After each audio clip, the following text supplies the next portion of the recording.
اللہ والوں کے مومنوں کے دو بڑے ہتھیار کا ذکر ہے۔ دیکھ لیتے ہیں میرے پاس آپ کے پاس یہ دو ہتھیار ہے کہ نہیں ہے۔ اللہ تعالیٰ اپنے بندوں کو حکم دیتے ہوئے فرمایا کہ دنیا اور آخرت کی جس خیر و بھلائی کی امید وہ رکھتے ہیں، اس کو حاصل کرنے کے لیے دو چیزیں ضروری ہیں۔ دنیا میں بھلائی چاہیے اور اگر آخرت میں بھلائی چاہیے تو کیا کرنا ہے اس کے لیے؟ وَاسْتَعِینُوا، اللہ تعالیٰ نے حکم دیا، فرمایا اور تم مدد مانگو اور تم مدد طلب کرو۔ اللہ تعالیٰ سے مدد مانگو۔ کس طرح سے مدد مانگے؟ کون سی چیزوں سے اللہ سے مدد مانگے؟ کیا ذریعہ ہو سکتا ہے مدد مانگنے کا؟ پہلی چیز بالصبری، صبر کے ذریعے، والصلاۃ، اور نماز کے ذریعے۔ یہ وہ دو چیزیں ہیں جن کے ذریعے اللہ تعالیٰ سے مدد مانگنی چاہیے اور جن کے ذریعے اللہ تعالیٰ پھر مدد فرماتا ہے، اور انہی دو چیزوں میں دنیا اور آخرت کی بھلائی ہے۔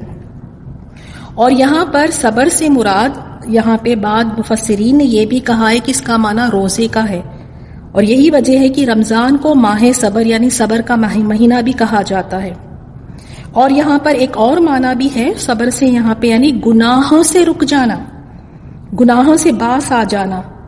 اسی لیے اسے عبادت کے ساتھ ملا کر یہاں پر بیان کیا گیا ہے۔ نماز کے ساتھ اس کا ذکر آیا ہے کہ صبر اور نماز کے ساتھ مدد حاصل کرو، اور عبادت میں سب سے پہلی چیز نماز ہی ہوتی ہے۔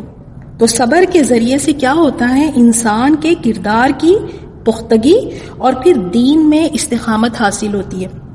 صبر بہت ہی بہترین چیز ہے، اس سے انسان کو استقامت حاصل ہوتی ہے۔ اور صبر کا معنی کیا ہے؟ کہ روک لینا، سیلف کنٹرول، تھام لینا، روک لینا۔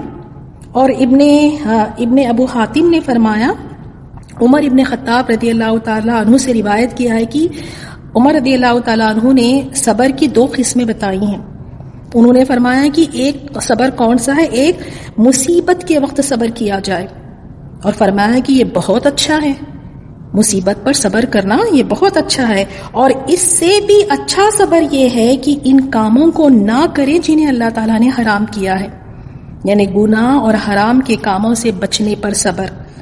اور آگے دیکھیں گے ایک اور صبر کا ذکر آتا ہے، وہ ہے کہ نیک کام کرنے میں، نیکیاں کرنے میں، اللہ تعالیٰ کے احکام کو بجا لانے میں اگر کوئی تکلیفیں آئیں، مشقتیں آئیں، کوئی مشکلات آئے تو انہیں صبر سے برداشت کرنا۔ تو صبر کیا ہے؟ مشکلات پر بھی صبر کرنا، گناہ کے کاموں سے اپنے آپ کو بچا کر رکھنے کے لیے بھی صبر کی ضرورت ہے، اپنے آپ کو تھامے رکھنا، روکے رکھنا کہ نہیں میں یہ نہیں کر سکتی، اللہ تعالیٰ نے اسے منع کیا ہے، وہاں بھی سخت صبر کی ضرورت ہے۔ اور نیکی کے کاموں میں بھی اپنے آپ کو جما کے رکھنے کے لیے۔ تو یہ تین طرح کے صبر ہے۔